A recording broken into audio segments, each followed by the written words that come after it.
السلام علیکم ورحمۃ اللہ وبرکاتہ۔ نحمدہ ونصلی علی رسولہ الکریم، اما بعد فاعوذ باللہ من الشیطان الرجیم، بسم اللہ الرحمن الرحیم۔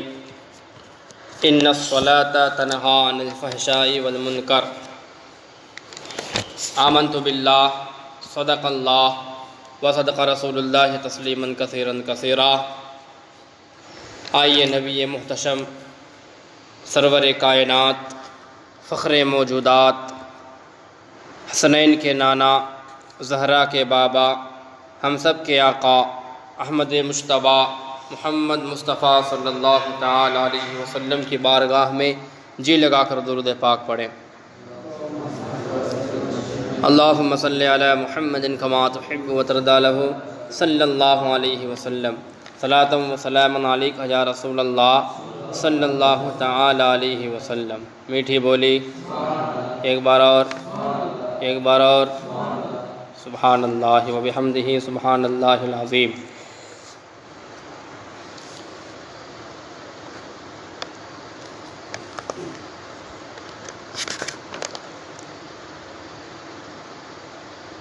کتاب و سنت کی راہ دنیا کے ہر مسلمان پہ کر دیے روشن۔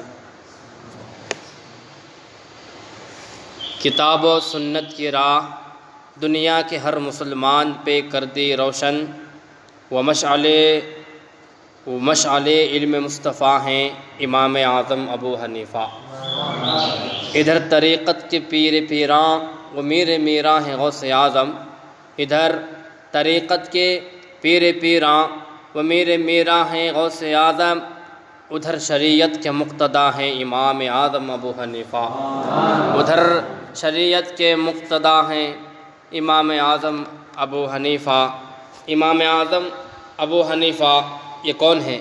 ہمارے امام ہیں، ہمارے مسلک کے امام ہیں، ہم ان کے ماننے والے ہیں، تو ہمیں حنفی کہا جاتا ہے۔ ہم حنفی سنی مسلمان ہیں تو بولو سبحان اللہ۔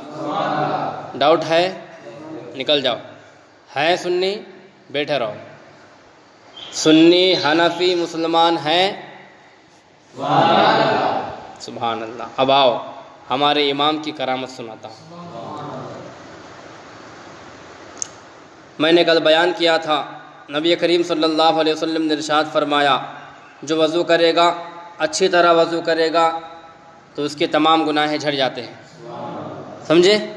تو اچھی طریقے سے وضو کرتا ہے جو شخص تو اس کے جسم سے گناہ جھڑ جاتے ہیں۔ آپ سوچتے ہوں گے کہ گناہ جسم سے جھڑتا ہے مگر دیکھنے میں تو نہیں آتا، پانی تو بالکل اسی طرح پاک و صاف نظر آتا ہے۔ اگر گناہ جھڑتا تو پانی ضرور میلا نظر آتا، غلیظ نظر آتا۔ چنانچہ ذہن اور فکر میں مختلف قسم کے خیالات ابھرنے لگے۔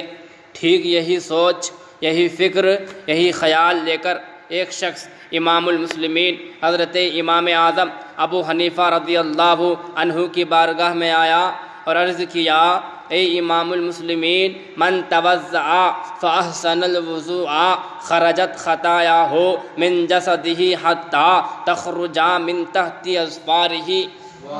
یعنی جو شخص اچھی طرح وضو کرے تو اس کے جسم سے گناہ جھڑ جاتے ہیں، لیکن ہم وضو کرتے ہیں، ہمیں تو ایسی کوئی بات نظر نہیں آتی، نہ محسوس ہوتی ہے، ہمارا گناہ پانی کے ساتھ گر جاتا ہو۔ امام اعظم ابو حنیفہ سمجھ گئے اس سائل کو سمجھانے اور بتانے کی ضرورت نہیں ہے، بلکہ مشاہدہ کرانے کی ضرورت ہے، دکھانے کی ضرورت ہے۔ ان کی آنکھوں پہ پردے، ان کی آنکھوں سے پردے اور حجابات ہٹانے کی ضرورت ہے۔ خود بخود سمجھ میں آ جائے گا کہ گناہ گرتا کیسا ہے۔ ہم وضو بنا رہے ہیں نماز کے لیے، وضو خانے میں ہے، پانی سے ہاتھ منہ پیر سب دھو رہے ہیں، تو پانی کے ساتھ ہمارے گناہ جھڑ رہے کیسا؟ سوال آتا نا؟ تو ایک شخص سوال امام اعظم ابو حنیفہ سے کر دیا، تو امام اعظم ابو حنیفہ کیا جواب دیتے ہیں؟ امام اعظم ابو حنیفہ رضی اللہ عنہ سے اپنی ولایت والی نظر اس کے چہرے پر ڈالا، نظر ڈالتے ہی اس کی آنکھوں سے حجابات اٹھ گئے، آن کی آن میں سارے پردے ہٹ گئے، آنکھوں میں نور بڑھ گیا، تو چیز نظر آنے لگی، تو چیز نظر نہیں آتی تھی وہ بھی نظر آنے لگی۔ آئیے متانت و سنجیدگی کے ساتھ سماعت کیجیے، نماز کے لیے اذان دی گئی۔ اتنے میں ایک شخص آیا اور وضو کرنے میں مشغول ہو گیا۔ امام اعظم ابو حنیفہ رضی اللہ عنہ فرماتے ہیں، اے سائل ادھر آؤ، یہ شخص جو وضو کر رہا ہے اس کے اعضاء سے جو مائع مستعمل گر رہا ہے وہ پانی کیسا لگ رہا ہے؟ اس نے بغور دیکھا، کہا اس کا پانی کیچڑ کی طرح ہے۔ پھر دوسرا شخص آیا، وضو کرنے لگا۔ آپ نے فرمایا اس شخص کو دیکھ کر کے بتاؤ اعضاء سے کیسا پانی گر رہا ہے۔ سائل نے غور سے دیکھا، کہا اس کا پانی مٹی کی طرح ہے۔ پھر تیسرا شخص آیا، کہنے لگے، فرمایا اس کو بھی دیکھ، اس کے اعضاء سے کیسا پانی گر رہا ہے۔ اس سے عرض کیا، حضور اس کا پانی تو بالکل صاف و شفاف نظر آ رہا ہے۔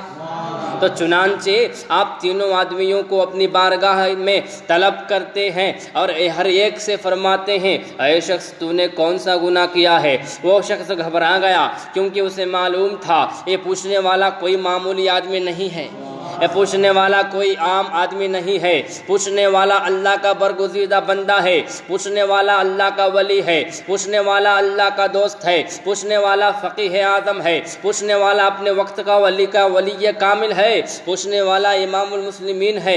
تینوں آدمیوں نے سچ سچ بتایا۔ پہلے آدمی نے کہا، حضور مجھ سے زنا کا گناہ ہو گیا تھا۔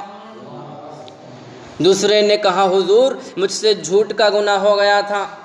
تیسرے نے کہا، حضور ایک نماز پڑھ لیتا ہوں تو دوسری نماز کا انتظار کرتا ہوں۔ اب امام اعظم ابو حنیفہ رضی اللہ عنہ ہر ایک کی توضیح کرتے چلے جاتے ہیں۔ آپ فرماتے ہیں، چونکہ زنا ایک کبیرہ گناہ ہے اس لیے کیچڑ کی شکل میں گر رہا تھا۔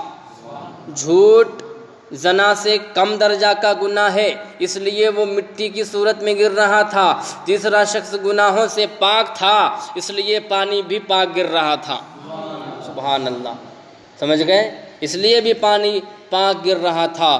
کتاب و سنت کی راہ دنیا کے ہر مسلمان پہ کر دی روشن، وہ مشعل علم مصطفیٰ ہے امام اعظم ابو حنیفہ۔ ادھر طریقت کے پیرا و میرا ہے غوث اعظم، ادھر شریعت کے مقتدا ہیں امام اعظم ابو حنیفہ۔ تو امام اعظم ابو حنیفہ دیکھیے اللہ کے نور سے اس کے بعد جو ہے اس کو بتا دیجئے حدیث شریف یہ ہے، واقعہ تیرے سامنے ہے۔ سبحان اللہ۔ تو حضرت امام اعظم ابو حنیفہ نے بتایا کہ وضو کرنے کے بعد بندے کے گناہ ایسے جھڑتے ہیں، مثال دے کے بتا دیا۔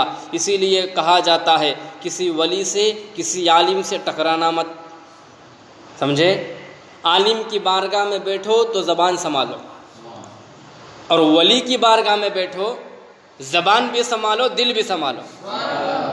ولی عالم بھی ہوتا ہے اور اس کی حکومت دل پر بھی ہوتی ہے۔ نگاہ ولی میں وہ تاثیر دیکھی، بدلتی ہزاروں کی تقدیر دیکھی۔ وما علینا الا البلاغ۔ السلام علیکم ورحمۃ اللہ وبرکاتہ۔